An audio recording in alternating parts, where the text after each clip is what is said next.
The following program may contain strong language and mature content. Viewer discretion is advised.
Hello, everybody, and welcome back to She Is Shenomenal. I am your host, Tasha Champion of Champion Empowerment, always teaching you to love the champion you are. And today, of course, as I always say, because I really do, I love, love, love the guest that I will have on today. Kisha Waters is she's such a powerhouse person. She is of love. She is a beautiful spirit, and she has really created a fashion movement in LA that I'm excited for her to talk about. So if you know people that are fashion designers, this is the episode that you want to have them plug into, because she's going to tell you about her upcoming fashion show. And no, y'all, I ain't talking about like some church fashion show. Okay, it's so much bigger than that. But she's also going to talk about like how you can be a part of her fashion movement for future shows. But before we get into that, I wanted to just shout out single parents, especially our single moms, but single parents, because I did a post today in Facebook, and I was asking what are some of the struggles that people have with being a single parent. And some of the messages and the responses that I got, some were the emotional weight that no one is there to share, doing everything for the child and the household, the whole weight of the world being on our shoulders. Outside of financial, I'm just always a mom, a cook, a doctor, nurse, driver, therapist, disciplinarian as well. And then you forget who you are. As a single mom, and my guest today is also a single parent, like we are still doing and going and moving and shaking, and we do it all with a smile on our face, even when we are tired and exhausted and there's no one there to share in that. So from my heart to all of you who are single parents, I just want to give you guys the biggest shout out ever. Keep going. I see you. I love you. And we are all in this together. All right. So that was just my spiel, because I just had that in my Facebook. And we all are part of this community. All right. And next, before we get my guest going, I have to give a huge shout out to my sweet daughter, Destiny. Yesterday was her 23rd birthday, and I am just super proud of her. I am super happy with how she is living her life, blazing her own trails, walking to the beat of her own drum. She completely walks in the faith that's been instilled in her. And she's making a whole life for herself, living in a whole nother country, y'all. And this is my only baby girl. But happy birthday, Destiny. May all of your dreams of today, tomorrow, and always come true with God's blessing. Mommy loves you. All right. So we are going to take a quick commercial break. And when we come back, we are going to chat with Miss Kisha Waters.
All right. Welcome back. We are going to go ahead and bring in Miss Kisha Waters. We're having some technical difficulties on this end, but you know what? We are going to make it work because that is what we do. That's what professionals do. So, Kisha, please go ahead and have her join in.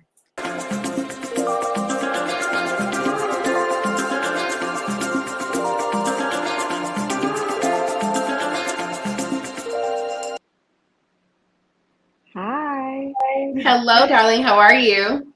I'm well. How are you? I am good. Sorry about the glitching, but we just gonna make this work because that's what we do.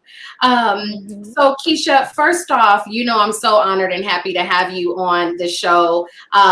Just to give you guys a little bit of background, Kisha and I have known each other since we were 13 years old, and we were actually in a group together. She was a professional dancer for a major 90s group. She can tell you if she chooses. Um, and I was a singer. And so we came together and ended up forming a group. She had a very, very, very supportive dad, and it was great. It was absolutely great. So, Kisha, tell us a little bit about you because I know you very well. Oh, there's so much about me, but pretty much my name is Kisha Nicole. I'm the owner of the Movement LA Fashion Week and K Waters Fashion Style Lounge. I'm a mother of three young adults, and I'm just a free spirit. I love to travel, and I'm very intentional about my brands and what I do for a living. Beautiful. I love it. Now, I'm going to just jump right on in because since you were young, you have always been into fashion, right? Mhm. Can you Yes. talk about how growing up in the music industry, because you were a dancer, how did that shape and form some of your love of fashion? You know, it kind of coincides with each other because you're an entertainer. So you have to be creative. You want to look nice on stage. You want to be fashion forward on stage. And the entertainers in our generation set the tone of what was the next look for the season or what was happening next, you know? So I've always loved fashion. I've always loved dressing nice. And so I never thought I would end up being a designer or owning a fashion week, but hey, we're here. We're here, yes. Now, you actually did a fashion director directing for me because right before I had all of these surgeries dealing with cancer, I wanted to do a photo shoot just to honor where my life was before taking that journey. And Kisha, not only did she style me, because if you know me, I don't do fashion. Okay. My version of shopping is to walk in, see what's on mannequins. If mannequins don't have on anything, I walk out. So I'm not a fashion person. So she came in and she did all of my styles, and she was the creative director behind the photos, which really came out beautiful, gave me lasting memories for me and my children before I went through that journey. So that's part of what you do. Talk about your life of being that fashion editor. I know you've done things in magazines and you do things for local celebrities. Like, what is that like for you? Oh, wow. So I love what I do. So it doesn't feel like work, but I have since then, because I believe the photo shoot you're talking about was about how many years ago? Maybe, I 7, don't know, almost 7 years 7. ago. Yeah.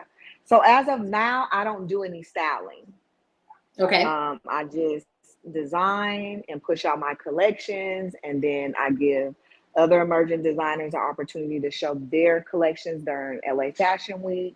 I just, but to answer your question, I just love what I do. I can see a vision of something and I can pull it together. And apparently, everybody doesn't have that. I thought it was like this natural thing, but Mhm. apparently. So when I showed up to do the shoot for you, um, it was very important to me. You know this. I was very emotional about it. I was very angry about it. It was all kinds of emotions for me. But I wanted to make sure you and your kids had this vision of yourself because we didn't know how this was going to turn out, right?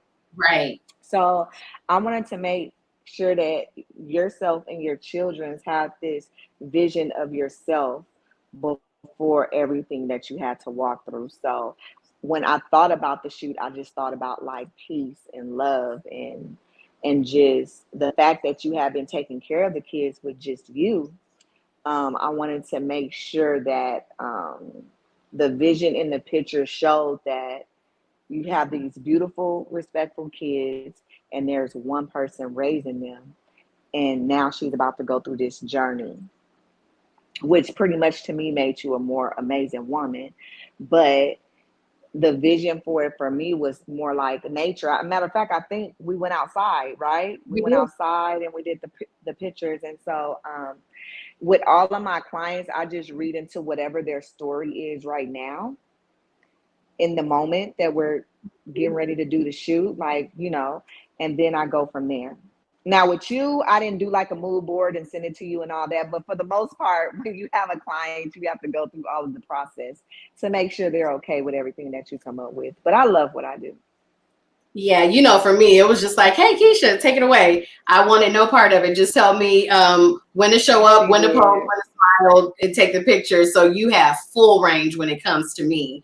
Yeah. So, and I, you know, of course, because I know you, it's a little bit different. I know what a visionary you are. Mm-hmm. But how did you go from styling to putting on a full production where people can now showcase their brands? I know when you were in Houston, you had some fashion shows, but that has grown like significantly to where you're having, you know, close to Um, 1,000 people at your fashion show. yeah. So how did this vision develop? Okay, so there was levels to it. So first, of course, you know, I was doing the wholesale with just a boutique, and then I was styling, you know, clients. But it got to a point where I couldn't find the vision that was in my head. So I started designing my own looks. So that's Mhm. how it became me coming to a designer. Now, once I stepped into a designer role, that's a different world a little bit. And I was like, how do I get my brand out? How do I get people to see me? So it was a lot of clothes that was given away to certain celebrities and stuff, and that doesn't always work. And then you have, of course, there's Fashion Week in New York, Los Angeles, Paris, Milan, you know, all of these amazing fashion weeks. And so I was like, well, maybe I should do that. Maybe I should get in these fashion weeks and network and show my collections. And what I realized was, which is crazy because you know that like we pretty much grew up in the industry. We pretty much Mhm. grew up in the industry. That world is not new to me. But when I moved back to California and I got to the place where, okay, it's time for me to design and showcase my looks in Fashion Week, the discrimination in the fashion industry was so extreme that it shocked me. And Wow. that's how I came up with LA Fashion Week so that I can create a platform for emerging designers walking into the industry that want to showcase their collections during Fashion Week on a professional platform where they can get recognition without paying $10,000 to be a part of the show. So that's how I came up with the brand. Wow, go back a little bit because it's so interesting. It seems like whenever we become a part of something, there's always a level of discrimination that we come against. So, what was that discrimination? How did you handle it? How have you mentored others through it? The discrimination is really clear in black and white. If you go to these fashion weeks websites, you'll see how many designers are people of color and how many designers are not. And you'll see how many designers are actually celebrity that have come out with collections or houses that have been around for 100 years. So a lot of Mm-hmm. times when you're a new designer and you're like, okay, Here's my collection. I want to be a part of Fashion Week.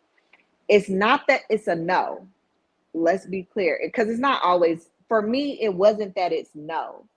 For Mhm. me, is that the cost to be a part of it was extreme when I had celebrity friends being a part of these shows for free and their collections weren't better than mine. Wow. So that's where the discrimination, I feel like, for me came in. It wasn't like let her work speak for herself. It was let her dollar speak for herself, for itself. And it's like pay to hang around us, pay to be around us. And you and me both know that that wasn't going to work for me. Right. Not Harvey's daughter. Y'all don't know. Yes, No, I totally no, we don't. understand. For me, we don't have to be friends, boo. We don't have to be friends. I'm definitely not going to pay to be around. So I'm going to create my own table. I love that because it's so interesting. Celebrities do get a lot of free things when they're actually the ones that can afford to be in these venues and give someone else the opportunity, to not pay or to pay a reduced amount. Right, So, yeah, I'm right. glad you mentioned that because I'm sure other designers feel and experience that same level. So, from there, now you have this vision. I'm not the only stylist out here that wants to have this platform. So what was it like creating the movement LA? Well, I created the movement LA for me. I wanted somewhere to showcase my collection during Fashion Week. And Mhm. so it went from me doing that to early on people asking to partner up, like, hey, I want to showcase my collection too. Let's do it together. So once I started doing that, then it was like other designers reaching out to be a part of the show. Then there was vendors reaching out to be a part of the show.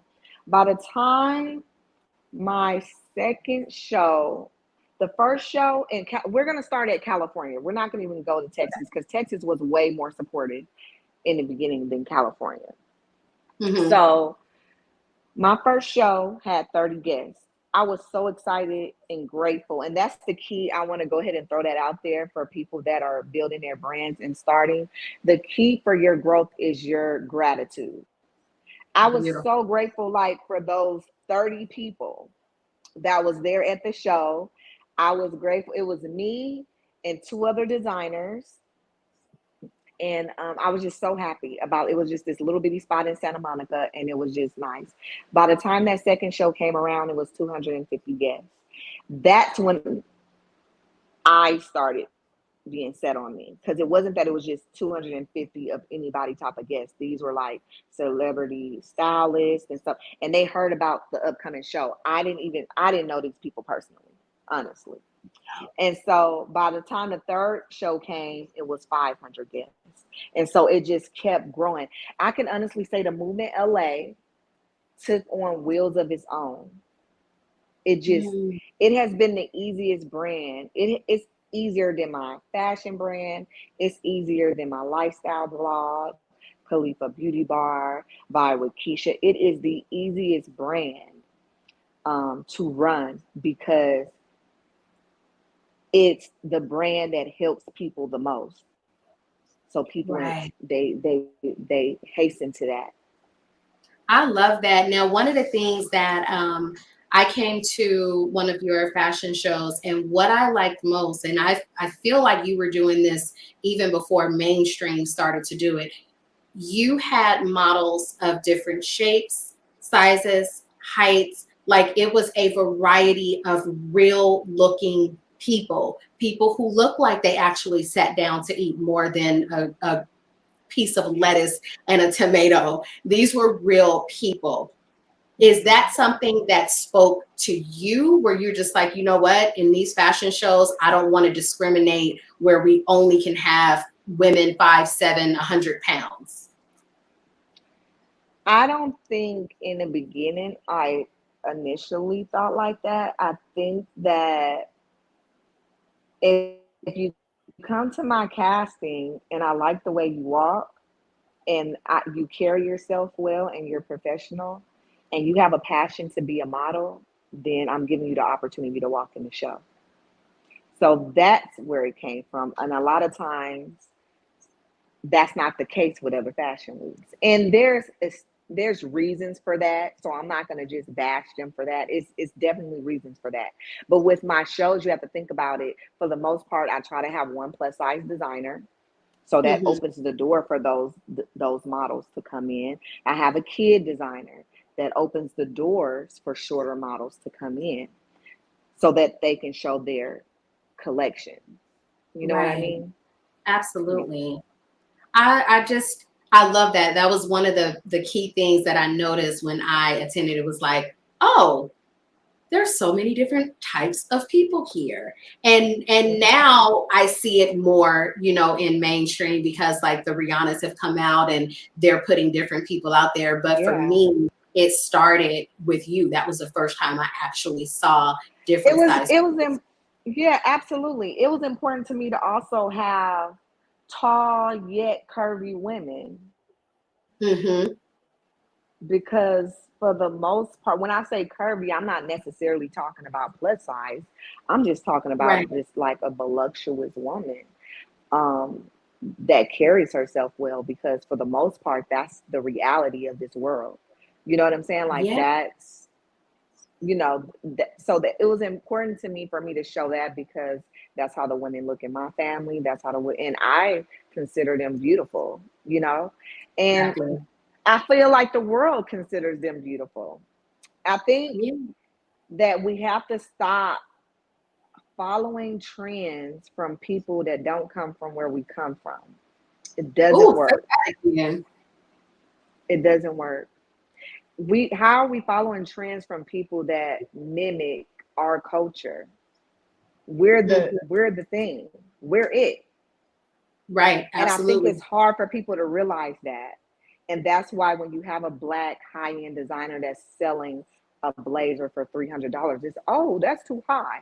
But you will go to Louis Vuitton and buy a t-shirt for $400. A Right. t-shirt that we know costs $25 to make. So it's Exactly. really brain poison. So it's just a curse that is slowly being broken and I appreciate seeing it. I love to see it. Well, we appreciate you giving people this type of platform. So, what is it like is it, okay, you're a designer, you want to be in a movement LA, you can be on here, you can be in our fashion show, or is there a selective process? And this is not for you to give like how you select them because that's proprietary, but is Mhm. there a process for you to decide who's going to be in your show? If you're a designer and you have a full collection completed, and I send you the designer deck, and you come to me and you're like, I want to be a part of the show, you're going to be a part of the show. The only thing I'm looking for is making sure that the collection is professionally made. When I say that, meaning because a lot of these emerging designers are making their own stuff at home, they don't have 10 people sewing for them. You know what I'm saying? Mhm. So if they have their own little studio and they're creating their magic at home, the only thing I want to make sure is that it's a finishing touch, that it's not a half done collection. Right. Does that make sense? So I want Absolutely. couture, I want streetwear, I want bathing suits, I want winter wear. I just want a collection. I want all kinds of fashion in the show. All kinds. Yes. I love that because I would think that there was some type of process, because you have so many, coming at you. But I love the fact that you're like, listen, if you have a full collection, which I'm going to ask you to define what that means, and you have, full complete pieces, you can be in the show. So going back to when you say a full collection, define that. What does a full collection mean? Your collection is done. You've sketched it, sold it. You're able to send me an editorial photo shoot of your looks. And it's a completed collection. There isn't strings hanging from it. It's a complete collection. Your social media is professional. You're showcasing your clothes. Um, Even if you say, Keisha, I can't afford to pay the full amount right now. Can you give me a payment plan? And I break down those payments for you and you keep those plans. That shows me that you're serious about your art.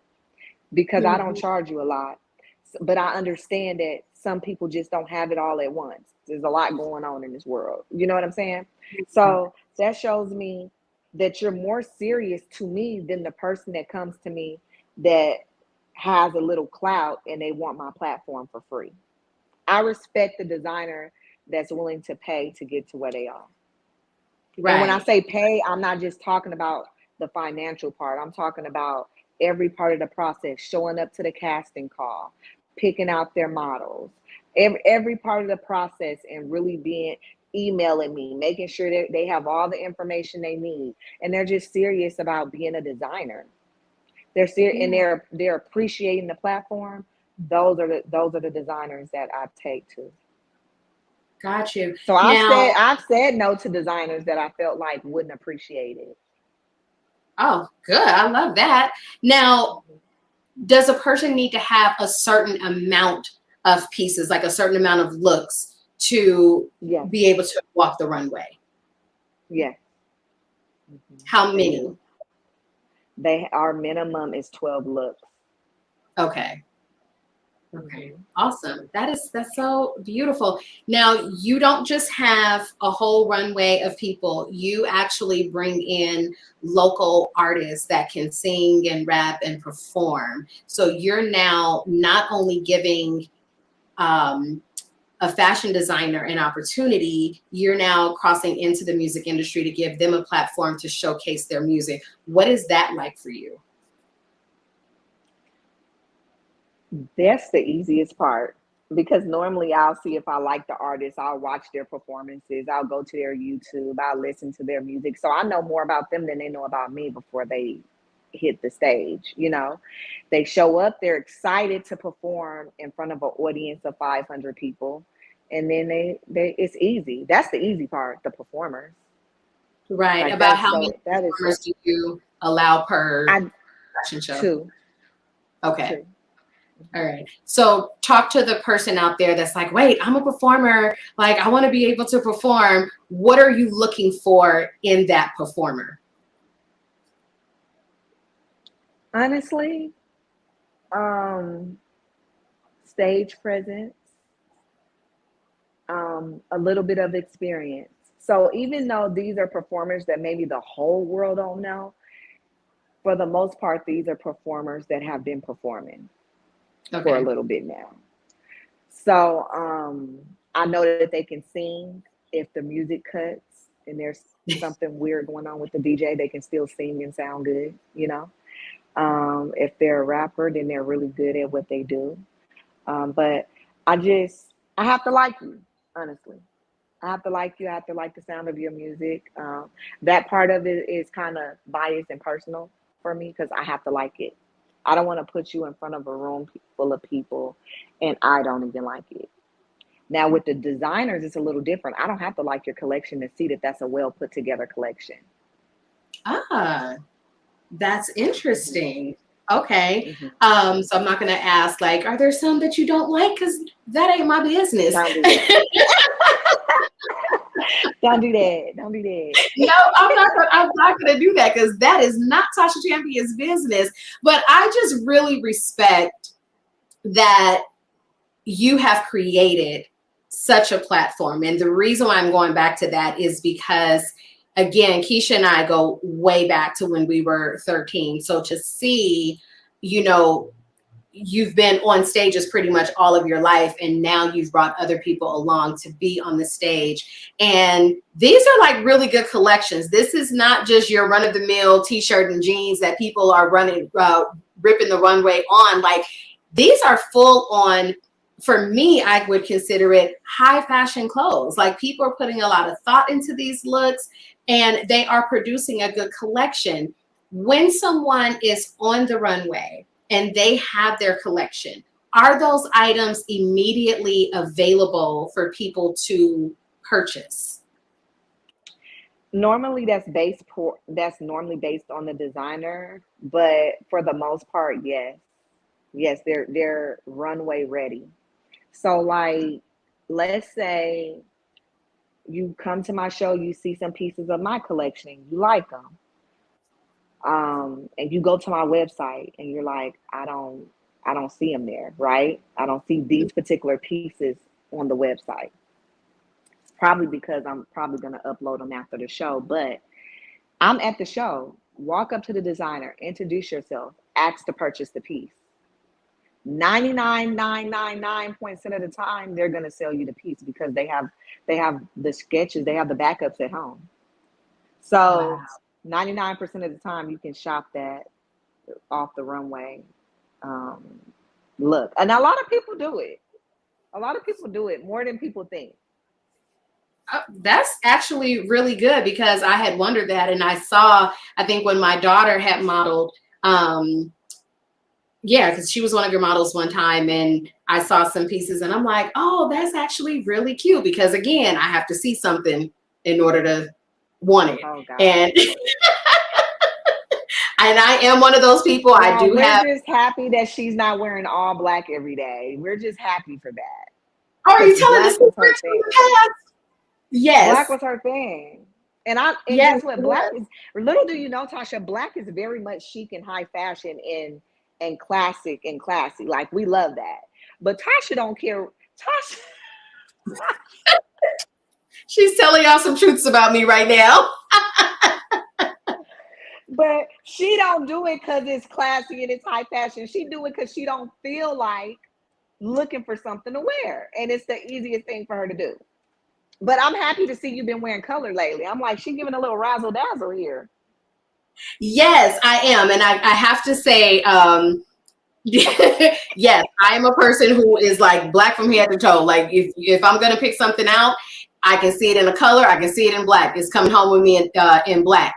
But I will say that after going through breast cancer and pink being the color of breast cancer, it opened me up to, wearing more colors. I will say that. Okay. Yeah. And I do have quite a few K Waters fashion clothes in my closet because you have cute pieces. Yes. All right. We are going to prepare to take a quick break, but when we come back, what I want to do, Kisha, is talk about how to create a lasting brand, because we see so many things come and go. It's here one week, it's gone the next. But I want you to just mentor that young fashion designer out there when we come back from commercial break on how do you get into this business and sustain in this business? What is that like? So we're going to take a quick commercial break and we'll be back more with Miss Kisha Nicole.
All right, we are back talking to Kisha Nicole, CEO of The Movement LA. We're going to chat a bit about sustainability. How can people get into this industry and stay in this industry? What is it like to really build a lasting brand? Consistency. Consistency. You're going to have some good years, you're going to have some bad years, but what makes you consistency is going to win the race. So for me, it's been 10 years and 11 seasons. And so I would say the only thing that separates me from fashion weeks that has come and gone, that I've seen come and go, is that they didn't keep going. They quit too early. Mm. So if someone needs to define consistency for people. So for a fashion designer that's having that bad month or that bad year, how do they pull into that consistency and keep going? Well, along with consistency, just kind of surrounding yourself around people that can help you strategize on how to do things a little different that'll help you grow. I really learn by trial and error. So sometimes I feel like I'm the worst person to ask because no one ever stepped in and was like, here, do it like this. I'll help you do it like this. Not when it pertains to fashion week or being a fashion designer. Okay. Those two worlds, no. Have people stepped in and helped me like make sure that my business was in order as far as the business side, LLC, website, uh, my team that comes in during fashion week and make sure that the boat is running smoothly. Yes, but when the hard times come of owning a business, I've always carried those on my back myself and learned from what I did previously and did something different the next time. So that's why I said consistency, because there is no black and white answer. It's really believing in you and knowing that you can get past that hard patch. Yeah. Now I'm going to take this way, way, way back because what I saw growing up for you was a high level of parent support. Okay. Talk to parents out there whose children have this dream, because I feel like a lot of us strip our children away from their dreams and their goals when we're saying like, oh, get your heads out of the clouds, or, stop thinking you're this superhero and things like that. Like, what is the support that parents need to really see and give to their children to help them develop that creative muscle? Okay, I'm going to speak on both sides of that. So, you know how it was for me growing up, the audience does, and I'll just share just a little bit before I get into your answer, if you don't mind. Go ahead. So, for me, I grew up with two entrepreneur parents. So, I grew up with two people whose heads were in the clouds. I didn't realize that till I was an adult. No wonder we went to Disneyland so much. They was crazy just like us. They were like, I'm free. I'm not about to be around here doing living a cookie cutter life.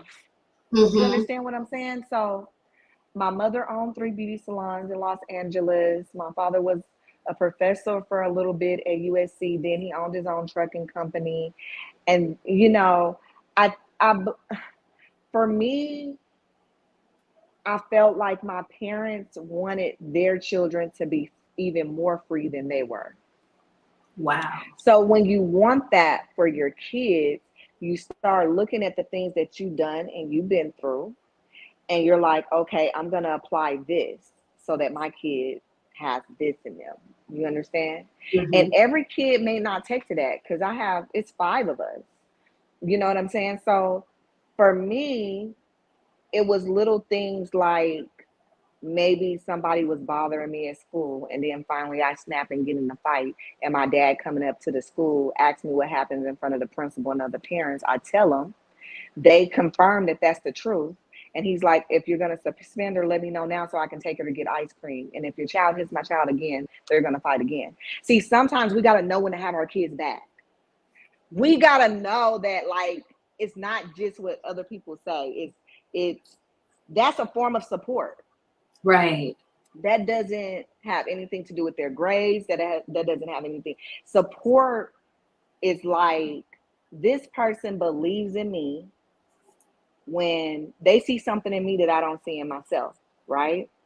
So when it came to the dancing, because that dancing is my first love across the board. You know what I'm saying? Anybody that knows me personally knows that. So I wouldn't have did anything or went anywhere with dancing outside of dancing at home in front of my TV when videos came on if my father did not put me out there. If my father wasn't like, I'm at the beauty salon with my mom get my hair done, and he's like, yeah, my daughter can dance, and somebody, oh, let me see her dance. Angela Bassett, for example, let me see her dance. I didn't have the luxury of being shy. Right. Angela Bassett is asking you to dance. Get up. Get up. You say this what you want to do. You understand what I'm saying? Right. And from there, just being in different dance groups and just him pouring into me, a form of pouring into you is telling you how dope you are, how amazing you are, when nobody knows you but your parents. But they're telling you this. So when you go outside in the world, when you go to school, you shoulders back, head up. What insecure? I'm good. And a lot of these babies are going to school insecure because they're getting in trouble for being kids. They're getting in trouble for their parents want them to be perfect because of what they went through or whatever. But for me, it was the freedom to be free. Mm-hmm. And so that pretty much shaped who I am today. Now you ask me, how can parents like support their children properly? Yes. I think it's based on the child. Because I think sometimes you can support your kid fully and they still gonna go through what they go through, but they'll eventually come back to what they were taught. You know what I'm saying? So I think that confidence and stuff does start from home, and just really supporting your kid and believing in that crazy dream that they have for themselves. Like, because it really is not crazy if you think about it. It may not be something you've ever done, but it's not crazy. And even if you don't know how to help them get there, you supporting them can push them in the right direction to where God and the universe will align some things in their path. Even though you weren't really able to help them get there, it'll work out for them because they have the confidence when they walk out in the world. Beautiful. I love that. That's just so perfect. And the reason why I wanted to ask that question is because there are so many children that want to do certain things. And if they don't feel supported at home, then a lot of times it plays to their worthiness outside of the home. So if I'm not being supported at home, why do I feel like anybody else is going to support me when the people that love me are not supporting me? So, and that's why you see people post on social media like, oh, people I didn't know supported me and supported my brand before my friends and my family. And to me, it's really a generational curse to look at somebody you love and see them doing something, but you not support them till they're actually doing good. It's really a reflection of you, not the person that stepped out on faith and did it. Right. You know what I'm saying? It's really a reflection of what's wrong with me that I didn't support this person they got on. And I've been knowing this person. Sometimes people don't let go of who you were when they knew you 15 years ago. You know? Mm-hmm. So when you try to do this new thing, it's like, oh, well, I knew you when I know people that do it now, and I'll be like, in my head, like, that is just so weak to me. Oh, but I knew you and blah, blah, blah. So tread lightly, like, but that's not even the same person. We change every day. We grow every day. We grow. Right. Give people the space to grow. Stop trying to hold them to that person that they were. And shout out to, I don't know if they're still in here, but shout out to Curve Empowerment and D Fashion and the people that's in here from the movement LA and Just Friends. So if they're in here, hello. But back to my point is really, it's a lot of that. We see it all over Facebook all the time. That's why, Tasha, I get on Facebook and I post and I get off.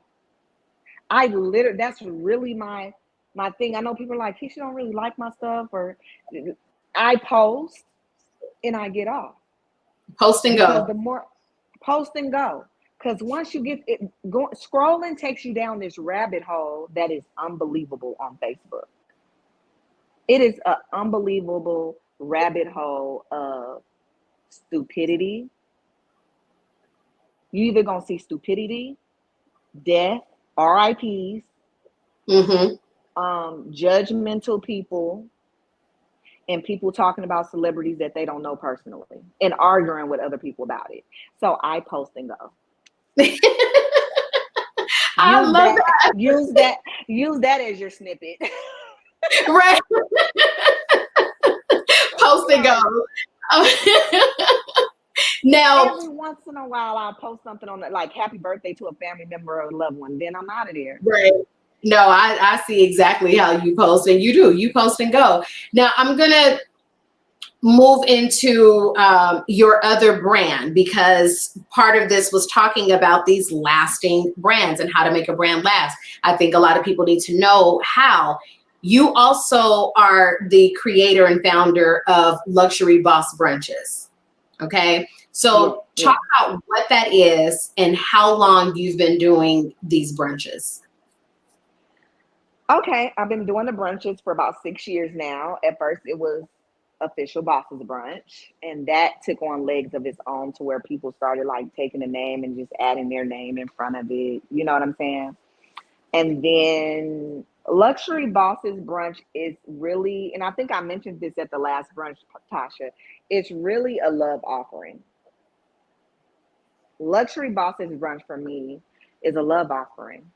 Mm-hmm. I get women to come speak on the panel over other women to help them along the way, whether they be business women or just women that want to be inspired, you know.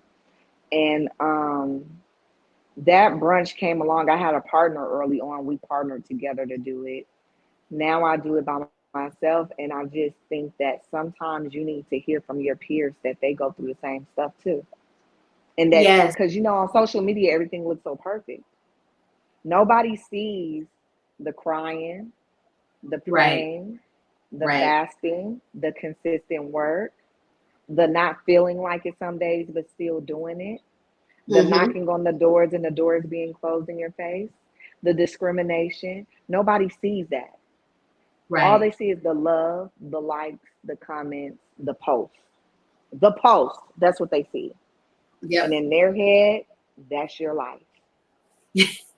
Yeah, because I do believe, like the last one that I attended, it was really good to see women who are making over six figures still talk about the struggles to get there and some of the struggles that they still currently have. To keep, because there is a frequency and an energy to stay there. Right. It is a frequency, and that's why it's kind of like this. Now, I'm not going to say up and down, but just kind of like it's a whole bunch of good days, then there might be a bad day, a whole bunch of, Right. but the reason of that is because for things to constantly always run smoothly, you have to be at this particular vibration. And sometimes as humans, we choose not to be there. We want to be irritated. Yep. Sometimes we have this crazy thing that we are not human if we're not irritated, or talking about something that don't even make sense, that's not going to benefit you. So the law of attraction is law, whether you believe it or not. Just like the rain is rain, whether you believe in rain or not. You walk outside and it's raining, you're going to get wet, right? Mm-hmm. So if you having this day where your energy it just sucks, right? And you're not educated on how to bounce yourself out of that energy quickly, that the law is that it's going to come back to you. Repeatedly That's until you law. do something about it. Right. Man, the law is that it's gonna come back to you. It's gonna come back to you. So do you know what I do now when I find myself where I've had one of those days? I'm like, first I show gratitude, thank you, blah, blah, blah, blah, blah, my whole spiel. Then I'm like, well, it's gonna come back. So let me just enjoy this ride, but it's gonna come back. And when it comes, a lot of times now when it come back, I just kind of laugh like, "Well, I put that out there." You know what Right. I'm saying? It's not. Being Why is this mindful and aware. happening to me? The woe is me. Why is it happening to me? You put that energy out there. And it's coming back the same way you put it out there. It's coming back the same way. And sometimes it feels unfair. It does, but you gotta. That's what we have to be intentional with what we allow access to us, Yes. and we have to be intentional with the energy that we put out. We have to be intentional because if you just winging it, like it used to be 90%, I'm gonna say 85 now because I feel like I see a lot of people waking up. If you're just winging life, like 85% of people, you're gonna continue to it's always gonna be something. Yeah, It's you're always going to always run gonna be. smack dead into the problems that you're having because that's where your if your energy is in that problem, you're going to keep seeing and feeling and experiencing Because that. guess what? The law of attraction don't know if it's good or bad. The law of attraction is like, oh, you must want more of that because the law of attraction is like, oh, that's what you put out. You want more of that. Okay, let me get some more. Start putting out good and feeling gratitude even when it hasn't changed yet, and just making a choice to be happy, turning on some music that changes how you feel, watching a movie that changes how you feel, eat some food that changes how you feel, meditate, pray. Then slowly but surely it's gonna be like, oh, okay, you're feeling like this now. Oh, Now, okay, you're grateful for it. It starts changing.